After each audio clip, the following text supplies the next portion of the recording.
Assalamu alaikum everyone and a good afternoon. Hope you're all doing fine. Welcome to another live session of Higher Study in UK with Skylark International. Today we have Plymouth University. So we'll get to know all about it, what are the benefits and what are the advantages of getting into Plymouth and what are the courses that offering and also the entry requirements and what initiative is Plymouth taking in this current situation of COVID-19. So we have Daniel with us and I will be adding him to the stream. From that, he can take over. Hi, Daniel. Hi, Thea. Hello, Okay. everybody. We're all We doing have well our here. audience. Yeah, Yes, welcome audience to here all. already. Greetings from Britain's ocean city. I'm sitting here today in Plymouth, and the sun is shining. I can see out the window. The sunshine is real. So when you see my photographs today, you don't have to imagine the sunshine because it really is happening. I will Okay, share that's my good. screen if I may. And shall I get started with my talk right now? Sure. I'll be Great. adding it up. Okay, just give me one moment to share the screen. I hope that now you can see a lighthouse, can you? There you go. Wow, wonderful sky. Okay, see, that's how the weather is here today in Plymouth. So, okay, I'm going to give a presentation for a few minutes, maybe 20 or so minutes, just an overview of the University of Plymouth. And then, of course, we'll be available to answer any questions that you may have. I'll do as much as I can in this time, but I won't give every detail because we're quite a large university with a broad range of subjects. And if I tell you every single subject, we'll be here for 3 hours. I'm sure you don't want that. The website is always there to do more research. Well, indeed. We're trying to Yeah. empower our students, aren't we? We want students to be empowered and engaged to find your Yes. own thing that's right for you. So that's what we're going to do. Okay, so an overview will start now. Hopefully when my presentation wants to click. Okay, here we go. So in a little overview of the University of Plymouth, we were ranked just last month. The Times Higher Education Impact Rankings for this year, top 25 universities in the world. In fact, number 23 to be precise. And within that same ranking, in the life below water category, which is the ocean and marine category, we were ranked first in the world. Now, that's quite impressive, we feel, and we're quite happy with that, particularly, as I mentioned at the very beginning, I said, greetings from Britain's ocean city. Well, we are Britain's ocean city, so we're very proud that we're doing so well in the ocean category here with the THE Impact rankings. We're doing some great things in research at doctoral and even postdoctoral level. It may be related to the ocean and the environment, but not only, a whole range of different things that we're doing great research in around the arts, around the business area, humanities, sciences, engineering. But yes, certainly very famous for ocean and environment particularly. But it's not all study, as I hope I will be able to explain to you today, because we have 160, in fact, 166 clubs and societies at the University of Plymouth. So students really do have lots of variety to get involved with outside of their classroom or lab. Let's see what I can cover about that today. First, a small geography lesson. Here is the UK, and the capital city, I'm sure you know, is London. Well, Plymouth is not in London. I need to let you know we're quite far from London. I think that's important for people to know, because if the you location.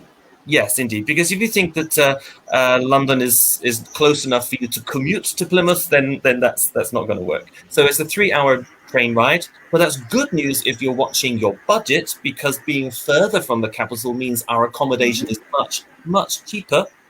But also you'll find that the accommodation is very plentiful in Plymouth. There's lots of student accommodation, and that keeps the price down too, because supply and demand, it keeps the price down when there's lots of supply. But also, another important thing to know is that the campus itself is located right in the heart of the city, with your accommodation, your campus buildings, the shopping mall, the train station, everything you need within a 15 or 10 or 5-minute walking radius. So super convenient. You don't have to spend time stuck in traffic. You don't have to spend money getting around. So your time and your money are more your own in Plymouth than they would be in the bigger cities where you need to commute. And here is the overview of the city centre, taken from my personal helicopter. And you will see that the campus is the orange bit. I've just put a circle around there. And the accommodation options, well, there are so many, but the nearest ones are either right on the campus or just across the street. In the next 2 rings I've put there. And then the pink bit is the shopping mall, which is literally a 2-minute walk across the street. And there's the ocean of Britain's ocean city. It's a 10-minute walk from campus. So it is true that on a sunny summer day, I might go for a swim in the ocean in my lunch break. That is actually what I do. Okay. How long is your lunch break? Well, it's a 1-hour lunch break, so I can walk there in 10 minutes. I can get okay. changed. I can have a swim for 20 minutes. I can get changed and walk back. Wow. You Can are be pretty done. fast. And still have your lunch? Well, yeah, I probably have to eat it on the way back. You shouldn't eat just before swimming, of course. So I might eat it on the way back. So a little bit of a program structure overview, because depending on where you're watching this from and what you might need, it's good to understand how that works. So in the UK, or at least in England, where Plymouth is, a bachelor degree is 3 years and a master degree is 1 year. But sometimes students might need a bit more. Depending on your qualifications, you might need what's called a year 0, otherwise known as a foundation. That makes it a 1+3. And that's what this slide here shows you. So if you need a foundation, we have it. More about that later.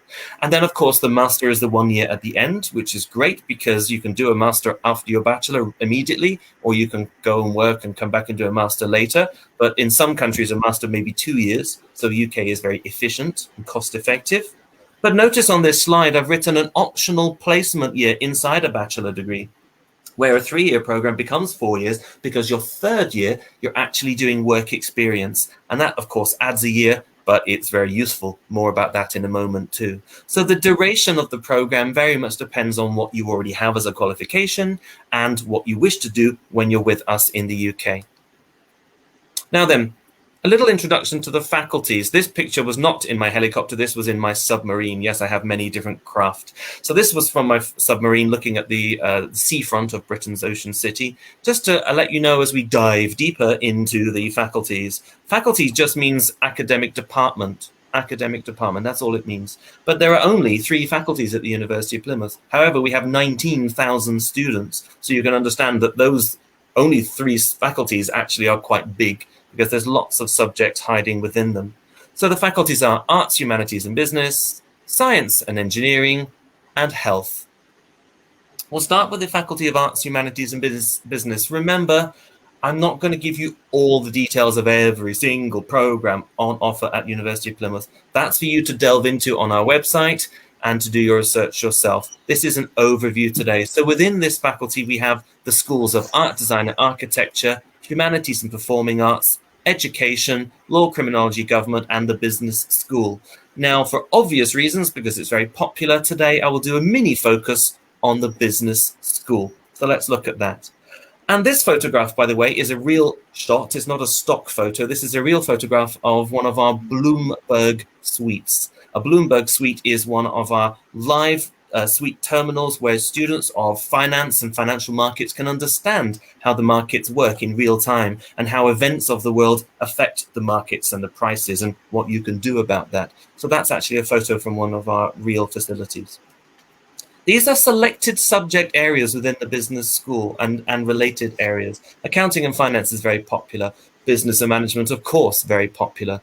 Economics and connected programs, marketing, maritime business, by which I mean logistics and supply chain management and shipping, very popular in Plymouth. Lots of international alumni around the world with this degree doing great things.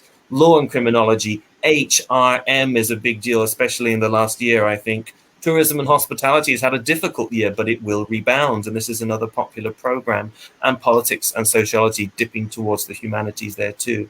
So we have a lot of different program areas. Of course, the most popular ones for international students tend to be accounting, finance, business management, and for us, maybe maritime business too. But any of these are options. We offer them at bachelor and at master, and of course, there are PhD research areas around these themes too. Remember, the duration is 3 years typically, or 3+1 if you do that work placement, as I mentioned before. But notice the one program, Business and Management, also has a different option. You can do the 3-year regular option or the 2-year fast track option, bachelor degree. That is the same program squished into 2 years. That's not easy to do and you'll be very busy. But of course, if that suits you, that you're studying all year round and you can graduate sooner, it would save you time and money too. So that's for international students as well? Yes, indeed. And do the student need any extra marks or anything? Because since you're concising the course in 2 years, so a student has to be like a bit, in general, more skilled, right? Excellent interpretation. Exactly correct. Yes. So we're expecting students coming into the business and management fast track option, not the regular option. The fast track option would need grades a bit higher, but also we will do a Zoom or a Skype interview with that student just to understand that they understand the nature of the program is more condensed. They don't have a big long summer break. They kind of have to study almost all year round. So we want to check that they're ready and prepared for that, you know. So yes, it is a little bit different, and it certainly does not suit everybody. I think for me, I was very glad to have a nice long summer break, 3-month summer break, to kind of get ready for the next year. But for other students who are more inclined and motivated to get through it faster, why not? Yeah, it's how the student takes it. So one question from Khalid. Do you offer post-graduation internship? We have got a postgraduate internship in our international business master degree, yes. That would typically be a 6-month internship.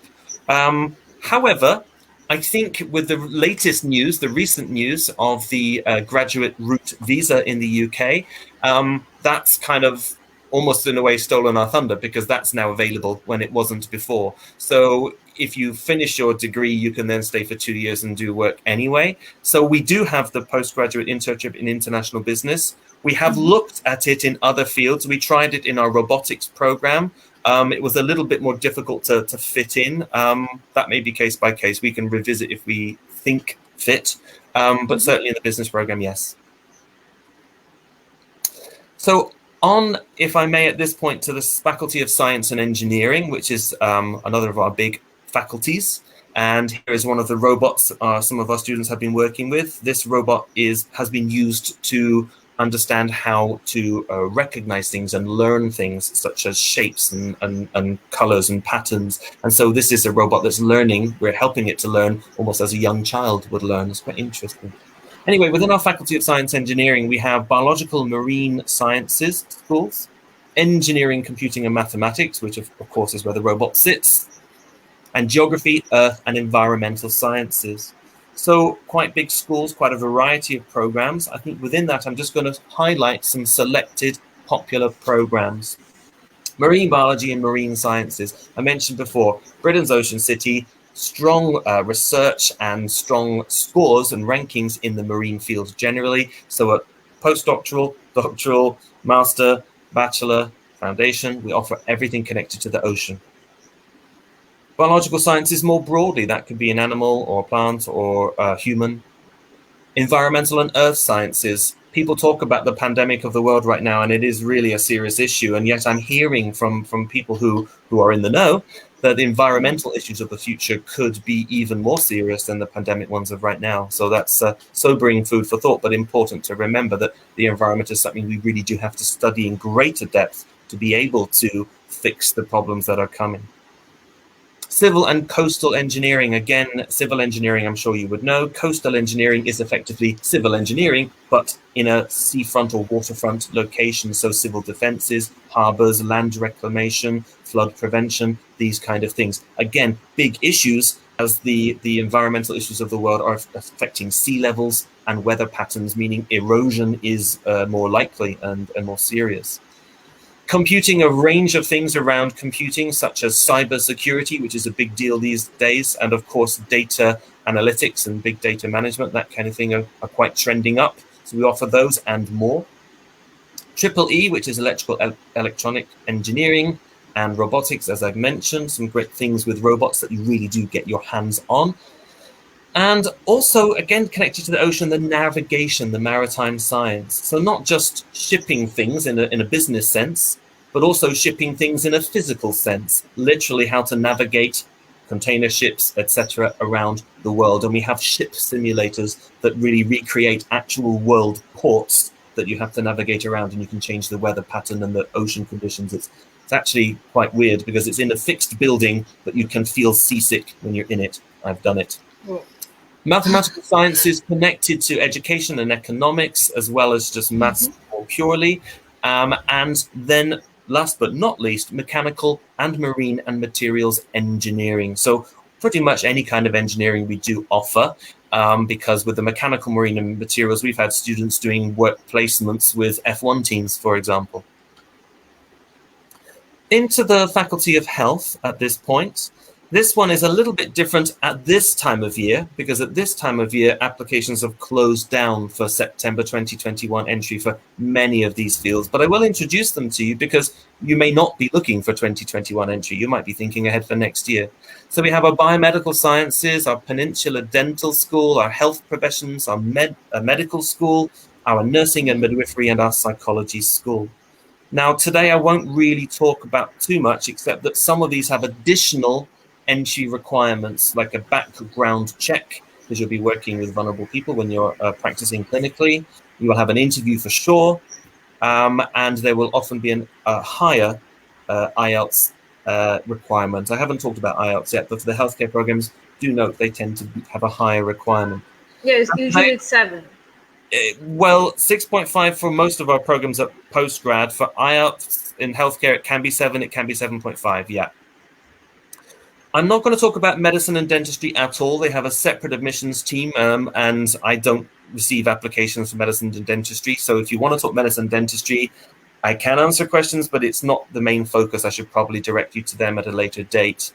But in the other areas that I've highlighted here, we can talk. And I'll just, again, highlight some programs: biomedical and health sciences, occupational therapy, physiotherapy, podiatry, dietetics, nutrition, psychology, and nursing. But like I said in the last slide, because we're now in July, in terms of September 2021, it's only going to be maybe podiatry, maybe biomedical, or maybe psychology that we could still take applications for. What about optometry? We have one question regarding that. Again, please.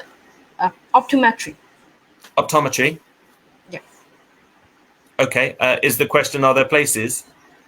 It's about how can this particular person apply, because she's almost halfway through her A levels. She hasn't got the result yet, because the IGCS, the A level result comes out around August, but she's ready with her IELTS and everything. So can she still catch the session?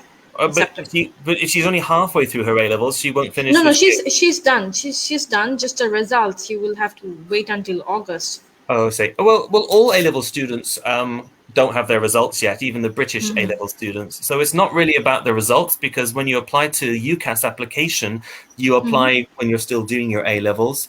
I suspect optometry will be full, but I will do a double check offline and get back to you offline about that one, because obviously I won't be able to talk specific cases right now without seeing application files, etc. Optometry would normally have closed by now. I can double check. If, for example, someone who was holding a place has had to defer, then there may be a space. Okay, thank you so much. So bringing it back to just more generally, you might not be aware which school or which faculty a program or subject area may fit. So just doing this a slightly visual and different arrangement here, you can see our subject groupings. So we offer architecture, built environment, art, biological sciences, various business programs, chemistry, computing, design, earth and environment, education, engineering, hospitality, humanities, law, marine, maths, medicine, music, nursing and other health professions, performing arts and psychology. So a slightly different way of arranging it in case I didn't say it, or in case you missed something that you would be interested in. And obviously the website gives you so much detail. Just touching briefly on the work placement, because I know that students are interested in that, whether they're talking about a postgraduate one, as the student asks, or an undergraduate one, which is a little bit more common.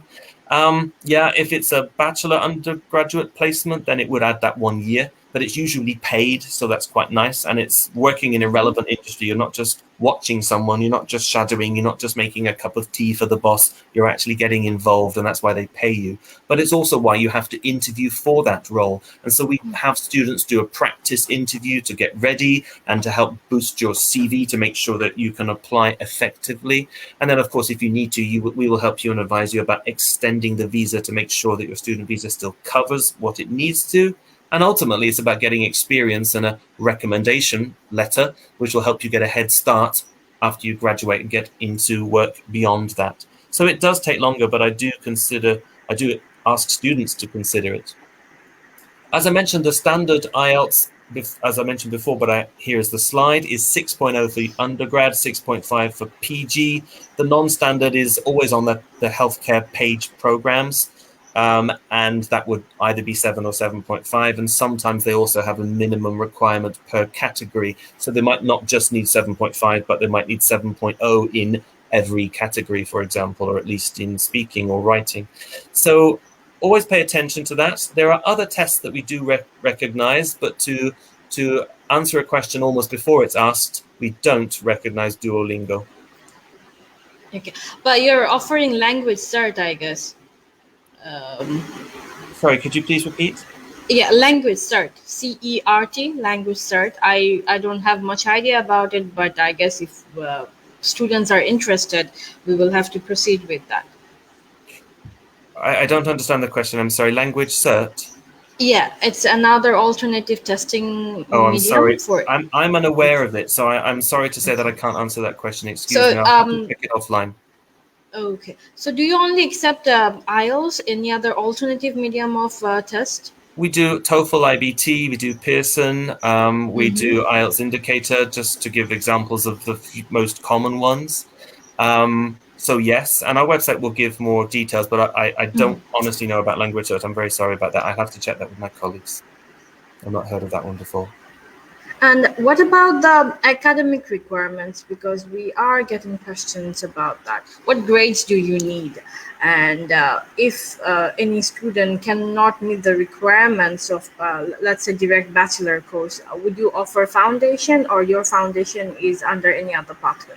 Okay, sure. So talking from students in which country? Bangladesh. Okay, so in Bangladesh, a lot of students would, unless they're doing like an A-level or IB, then they would expect to do a foundation. We have the foundation pathway on our campus. It's called University of Plymouth International College, or UPIC, UPIC. And UPIC would add a year if you need a full foundation. But in some programs, in some of our business programs, if your grades are a little bit better than average, then it may be that you could do what's called the first year equivalent at the UPIC college and then join the university in year 2. So in that situation, instead of 1 + 3, it's just going to be 1 + 2. So it depends a little bit on the grades, and it depends which program being applied for. But the good news about UPIC, about University of Plymouth International College, is not only that it's on the same campus, but also that you have access to all the same facilities because you're there. So you can access the main library and all the cafes and all the other facilities. And your foundation pathway is taught by the same staff who also teach at the university. And it's even the same visa and only one application. So all you do is apply for the foundation or whatever you need in the pathway college. And once that's done, you've completed your foundation. You don't have to do another application to the university. You just roll into the university, same visa, same place. So it's very seamless and very painless. And that's a good way to do it. Okay. So just a quick word about accommodation, because that's obviously a big question in many students' minds. And I was talking with some applicants last week. I did a webinar for students who've already applied to us, and a lot of questions came out about accommodation, and they were worried, thinking, well, it's already July. Is there going to be a problem? I said, not in Plymouth, there won't, because there is a lot of accommodation available. And the costings of the rooms vary a lot depending on a student's budget. But even in August, even in early September, there's still going to be a lot of choice available because there's just so much accommodation available in Plymouth. And that keeps the cost down, and it means that even late applicants for accommodation will find it. Yeah. So it depends whether students want to stay on campus or next to campus, or whether they want to walk a bit. But even if they walk a bit, it'll be 5-minute, 10-minute. It's not far here. So Plymouth is covering the off-campus accommodation facilities as well. Yeah, we do. We can advise the off-campus accommodation options and say, look, there's these. And of course, we allow students to make their own decision. But the good news with Plymouth is because there is so much choice, then if you want an ocean view with a single bedroom apartment, you have a bit more cash. Well, you can spend about 180 per week for that, maybe. Even that is cheap. That's pretty cheap for UK. Yeah. But if you want to watch your budget, I know that students will stay, okay, it won't be the swish super apartment. It will just be a room in a house, but it's fine. And that will be, instead of like 180 per week, that'll be under 100. That'll probably be about 85 or 80 per week, sometimes less. But it's only a 2-minute walk to campus. So that is great, actually. Yeah, students really understand that when they get to Plymouth, that they just don't need to spend time and money getting around. It's more convenient and it's cheaper. There is an exception. The exception is students who are doing some of our healthcare programs where we have a north campus next to the hospital where they do some of their studies. But that's like the furthest they would travel, and that's about 15 or 20 minutes by bus, or you can cycle it in 25 minutes. That's what I do. So even then, it's not far. But the majority of students won't be doing that at all. It's just everything is right convenient. And that means that your free time is your own. That's why you can join a club or society, because you haven't lost 2 hours commuting every day. Okay. Obviously, every student university international office offers this. We do airport pickups from London Heathrow Airport. We do all the visa advice and budgeting advice and orientation stuff. We support you for career development and job hunting, and we support your learning needs as well, whatever they may be. Every university does that, but University of Plymouth does it very well. Yeah, there's loads of support facilities. Yeah. Just to mention some of those societies, they can be academically linked, so you can join the Environmental Society if you're an environmental science student, but you can also join the Environmental Society if you're a design student or a business student. It doesn't matter. Or it could be a cultural society, or it could be a sporting one, or it could be just for fun. Students don't have to join them, but every Wednesday afternoon there is no classes. You don't have classes Wednesday PM, so that people are all free at the same time to join a club if they wish. If not, you can go. Networking is very important. I think so. I think it's really important to remember that studies are very important. That's what you're going to do. But you also have to enjoy your experience. You have to meet people. You have to integrate. You want to make sure that you feel really a part of life in another country. And I've studied overseas myself in 2 different countries. And I really understand that getting outside of the classroom and getting involved in the local life is very important in order to feel really comfortable. And also to improve your language, if that's an issue too. It helps with the language. So I did it, and I urge students to join at least 1 or 2, just to have a change of scene. It's good for the mind and also good for the soul. I mention on tuition fees now, if I may. So the bachelor programs are £14,200, that's per annum, and that's all subjects. Or the master degrees are £15,200 or £16,200, depending if they're arts, health, or business for the first category, or science, engineering for the second category. Now, remember, the master programs are only 1 year, so we say per year, but it's times 1. The Visa Office advise the not London living rate of accommodation and living cost. That means accommodation, food, travel, everything, per month of just over £1,000 for outside London. It's quite a lot more if you're living in London. And I used to live in London. I liked London, but it was very expensive. Although I would say that students in Plymouth would actually expect to live for comfortably less than that. For example, I know students who are paying £75 per week for their accommodation. So they're only paying £300 per month for their accommodation. Well, I don't know how they're going to spend £9,000 if they're only spending £300 per month on their accommodation. Okay. All right. So we have I can see your footnote. We will discuss on that. Yes. We have one question from Tafannum. Who can get scholarship? What are the requirements students need to meet for that? Yeah, it's an excellent question, and it's an often asked question, of course.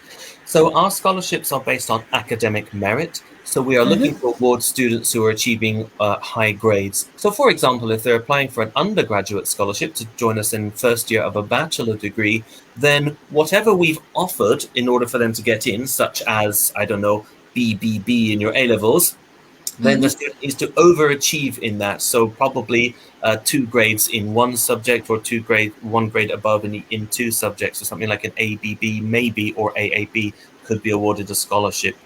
If it's a student coming for a master degree, then typically we're looking for a high GPA or equivalent close to an upper second or first class degree in their bachelor, so that we know that in their master degree they're likely to be an excellent student. Now, the basic scholarship, the first level of scholarship, is the £2,000 scholarship. That one is something that we in the university can decide whether to award at point of application. We can see your grades or when your final grades come in, and we will know whether or not we can already and automatically offer that scholarship. So we would do so. However, the bigger scholarship, which is the 50% scholarship, that one is an additional application process. So first the student applies and gets their offer of a place, and then secondly they submit their application for the bigger scholarship. And they must be truly first class, top GPA to have a chance in those ones, because they are competitive against other students. Okay, so someone with let's say triple AAA and in the same in A levels, so they have chances of getting up to 50% of scholarship. They do. There are some exceptions. It depends which program applied to. The medicine schools don't go in for that because all their students need those grades anyway. And they're heavily oversubscribed with applications for their places. So what about the engineering subjects out? But engineering, you're on course for scholarship. If you've got AAA and you're applying for engineering, then as long as we can accept you and there's time, then I think a scholarship of some sort is almost guaranteed. Whether it will be the 50% one depends not only on who else has applied, but it also depends how strong the application is. What are the students' goals, motivations? Have they got any? Yeah, the essays that they have to complete. Indeed. There would be questions, I'm pretty sure. Indeed, like other scholarships. Indeed, but also it does. Time is a factor too, because we're now into July for a September start. The vast majority of our 50% scholarships have already been awarded because they were awarded by the end of June or a week ago. So if a student is serious for September 2021 and is expecting a scholarship, well, it's going to be tough, but we'll look at it. But, like I said, we are in July already, so we do need to get moving. Do you offer internal scholarship? For example, a student who started the September session, but after first semester, he or she realized that they are doing very good. And if they apply for a scholarship, would you consider that particular student for second year scholarship? Well, that's never occurred to us. That's never happened in my experience, because we tend to catch those students beforehand and award them a scholarship into their first year. But bear in mind that a student who receives a scholarship in the first year has a chance to have another scholarship in the second year. If they maintain good grades in their first year, there would be another scholarship offerable in the second year and another scholarship offerable in the third year. It may not be the same amount, but it will still be good. Now, if there were a student who didn't get a scholarship when they because joined, of the deadline, but then they were showing that they were really good, there's a possibility for a scholarship. Yes, will it be the biggest 50%? I'm not sure, because that's an unusual scenario. But I think the other one is possible for more certainty.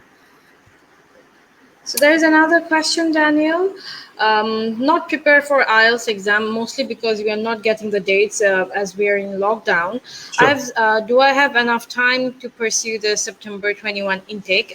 This particular question is from Sire, who's a civil engineer, and he plans on continuing his pursuing his master's in the future in UK. Okay, thanks, Sire.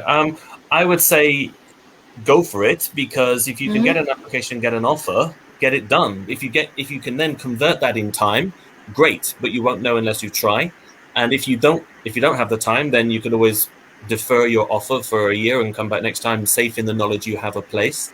But maybe do one of the online tests, such as the IELTS IBT or the TOEFL IBT or the IELTS indicator. There should be a way to do a test, even if the test centers have been closed. And we appreciate that there's been a challenging 18 months regarding testing these, amongst other things. Yeah. Since we are talking about IELTS, what IELTS score needed for MBA program? Our MBA is not the typical MBA. So if it's an MSc in business, if we're talking MSc business, you need 6.5. Our MBA is a different animal. It's what's called an MBA top-up. It's run.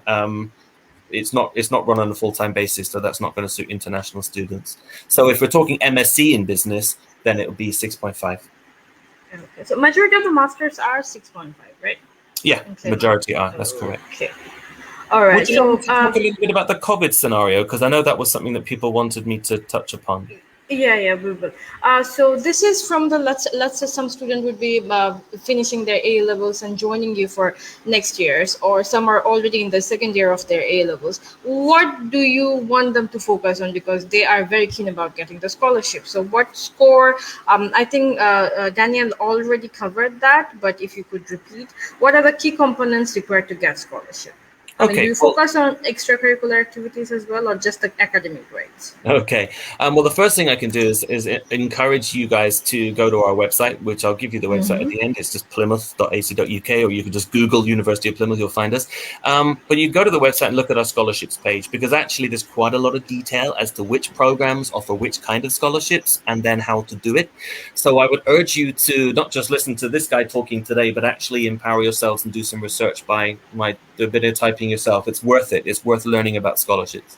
But overview is generally, if the program of application, the one you're applying to, is something that you want to apply for scholarship in, if we offer you this level of grades to get in, you need this +2, like 2 grades up typically, to be eligible for some kind of scholarship. And then maybe higher again if you want to apply for the biggest scholarship, the 50%. Now, it is not all about academic, but that is the main thing. We'll look at those who've met the academic requirements, and then we'll see which of those might be eligible for the biggest scholarships. So we do our sorting with the academic requirement as the main cutoff. So if you don't meet the academic requirements, we're probably not going to offer the scholarship. Sorry. But if you do, then we'll look within all the students who've met those academic requirements and then say, okay, which of those students also look to be really, really good, better, generally, and good in a subject. So I always like when students are writing in their applications about relevant projects they've done in school, or relevant work experience, or relevant practical stuff that they've done. I mean, relevant to the subject that they're applying to study at university. That proves to us that they're not just really good with a textbook, but they're also really, truly involved and into the field of study. That's the kind of student that is more likely to succeed, and therefore more likely to 50% scholarship. Yeah. So first you have to fulfill the academic requirements, do a bit higher than what the Plymouth was expecting. Afterwards, in order to be eligible for the 50% or whatever more scholarship amount, then you have to show that you are qualified enough. You have to show your extracurricular activities, and you have to display those eagerness skill in the scholarship application, right? Indeed. Okay, all right. This one question Daniel has answered already. Sadly, unfortunately, they don't. Okay. Should I get through the last couple of slides, because I think it's important that we talk about the. Sure. Go ahead. The questions are coming, but I don't want people to be asking things potentially that we might cover or that we should cover. So just to remind you that the last 18 months, as we all know, has been very different because of the COVID scenario, and just want to reassure you and remind you that all universities, including University of Plymouth, will always operate under key principles and objectives of safety first. Always was the case before COVID, is still the case now, maybe more so now. We must and we will follow all rules or laws or guidelines, and we will be phasing and flexible to make sure that if there's any COVID requirements or relaxations, that we will be flexible. And actually the campus is already opening up again, and I was on campus with some international students visiting campus just 6 days ago, and it was lovely to welcome them back onto campus. Yes, it's a bit different, there's social distancing and masks, but that's okay, that's the new normal. We are aiming for face-to-face on-campus teaching this September. That is our intention, and we expect that to happen. Will it be the same as normal? Well, no, it might be a little bit different. Last year, we had a lot of blended learning, which means lectures were online and some of the seminars had to be too. This year, we expect maybe some of the lectures will be online, but we expect more things to be in person. And if they're in person, there'll probably be smaller numbers of people, but in bigger spaces, just to be sensible. But understand that with the vaccination levels in the UK being so high, it's really driving down the need for all the restrictions that we have had. So we're expecting a much more normal time this year. Yes, the timetable and the campus may adjust to suit the new needs. That's why there's one-way systems in the library to get in and out these days. Makes sense. And the timetable may adjust to keep the flow of people on campus more even. But that's okay. Some students ask, well, can I do online for the whole semester or something like that? Well, last year that did happen. We don't expect that to happen this year. We do reiterate that we are aiming for face-to-face on-campus teaching this year. Okay. Just want to let students know if they are looking to come this year for September 2021, a good website is this one, the 𝗦𝗶𝗿𝗍 one, where you can really understand what's happening about the foreign travel advice, the latest specific advice to your country for Bangladesh or wherever you may be about coming to the UK, and then information on what entering the UK, talking about the up-to-date green, amber, red list countries and what that means for those arrivals from those countries, and indeed the arrivals testing about COVID-19 testing. So, of course, our international advice team also send messages out to all of our international applicants about this as things change, but we always want to empower students to research that yourselves. So that's really important to say. But just so you know, 13th of September this year is when term starts. The later dates of the induction week and classes are all very well, but really this is the date. This is when we expect our international students to arrive. And that means that if you then have to quarantine or settle in, you've got time to do so before class starts. And that's why we say for 2021, you've only got a couple of weeks now to apply, because by the end of July, we will not be accepting more applications. No, we can't. We just won't have time to process, especially for visa. Okay, that's the last bit I wanted to say. Just do a few beautiful pictures. Students tell me when they come to Plymouth how spacious it feels. You have room to breathe. Maybe that's important. They mentioned to me how they like the convenience of the city, how they can do everything in their day-to-day without spending time or money. They can even go home at lunchtime and pick up their afternoon bags and have lunch at home and save more money. It's a clean city, they tell me. They tell me that their home place maybe not so clean. There's more traffic and pollution. Well, Plymouth doesn't have traffic, so it doesn't really have much pollution, really. It's a calming environment. Yes, it's a busy city, a busy university, but all around us is beautiful blue-green. Again, you can find your space. It's very welcoming. We have 134 different nationalities on our database of students, which is quite impressive. Have to be rather welcoming for those. A lot of history, especially ocean-related history, so you can really enjoy beautiful old buildings and nice coffee and tea and food in them or in front of them looking at the sea. And it's a very special place. I've studied overseas. I think what you study, the piece of paper is very important, and the job you will get is very important, but the experience is important too, so make it special. And Britain's Ocean City is a pretty special place to do that. I just wanted to make sure I finished off before any more questions came, because we might run out of time, so sorry about that, Taya. Yeah. Okay, thank you very much. It's a wonderful campus, Daniel. I feel like coming and doing a master's, but nobody would be running the business in here. Yeah, well, so maybe, as we've all learned, you could do these things remotely. So you could study a master and run the business at the same time. I put it to you, it's possible. Let's see. Once I have gathered around enough clients and everything, the businesses will be in the future maybe. Well, if I do come to UK, I'll definitely pay a visit. Certainly, you really should. Yeah, should. Okay. And you would be showing me around. You would be my tour guide. Of course. I do it all the time. Okay, so thank you very much. That has been, as our viewers are already saying, it is indeed a very great presentation. Thank you so much, and very fun-filled as well. So this comment was from Subhashis. Yeah, thank you so much. Other than that, lots of greetings. So Ronnie, Saurav, Zahid Bhai, thank you. Walaikum assalam. We have two questions that are, I think this student, Tamir, so gap year, for example, I think I can explain what he meant. For example, some students finish their study HSC or like college level in 2019, and obviously with the COVID situation, they will not be able to pursue their IELTS or higher study, and we were in lockdown for more than over a year. Can they still apply, or you would be rejecting because that student has not been studying for like 2.5 years? Well, as long as the student has the qualifications that we need, either to join the degree or to join a foundation if they need one, then we're not treating you adversely by having to have a gap year when it was an enforced gap year that was not your choosing or your fault. Now, some programs, some very highly selective programs around the medicine area do like to know what a student has done with every single year of their life, right? Especially they want to know if you've taken a gap year, what was the reason for that? I mean, okay, so typically I say to a student, if you're going to choose to do a gap year before you go to university, that's fine, but make sure you do something good with it so that when you apply for the subsequent year, that you have a good case to make. That you can say, well, in my gap year, I did this and I did that, and this helped me because. I think that's useful if that's possible, but I understand in the COVID scenario, that's not really what we're talking about, because some people just have to take time off and be on pause because there's nothing else they can do. But even then, I would put it to that student that you could be researching institutions. If you go onto the University of Plymouth's website, indeed other university websites, you can download full course specifications, the full detail of a particular program that you're interested in, if you want to. It's all there on the website.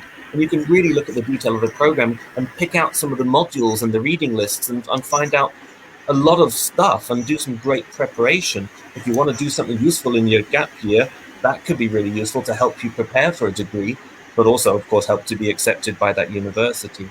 So, yeah, we understand. So you just need to keep yourself productive, I use your guess. time well. Yeah. Okay. All right. Thank you so much. Hopefully, I have one last question. Since we're doing the live in like a very peak session time, so we would most probably not be able to push that many students because of the deadline towards September session. Are you still offering courses in the January intake?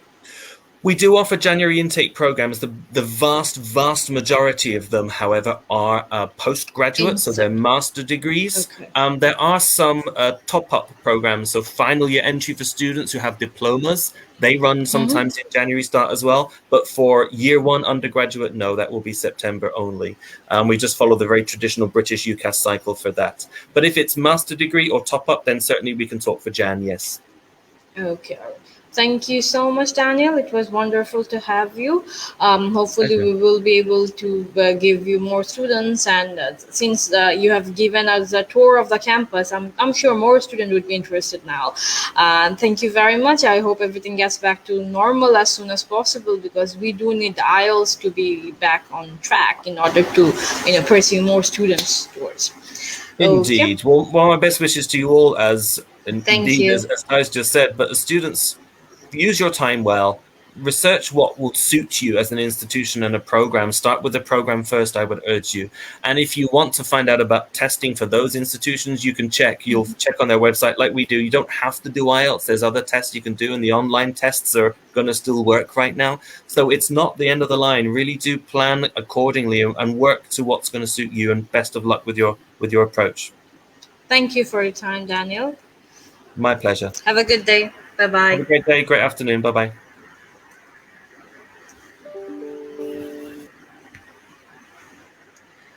Okay, thank you very much, everyone. Hope that was a productive and informative session for you all. So if you have any more questions regarding Plymouth University, which you have seen that is a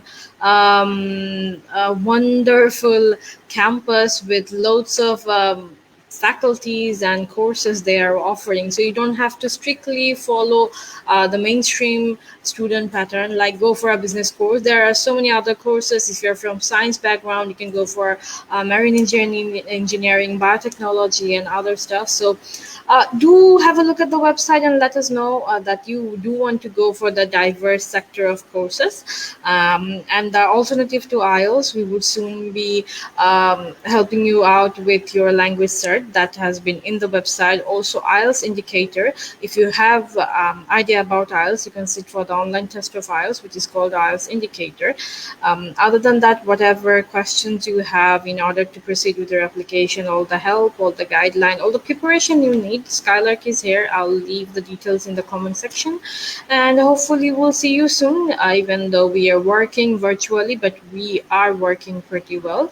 Our counselors are on point to give you feedbacks, assessment. All you have to do is scan your academic documents. Just use cam scanner. You don't have to have a good quality scan at this moment. Universities are flexible about accepting mobile scan copies as well.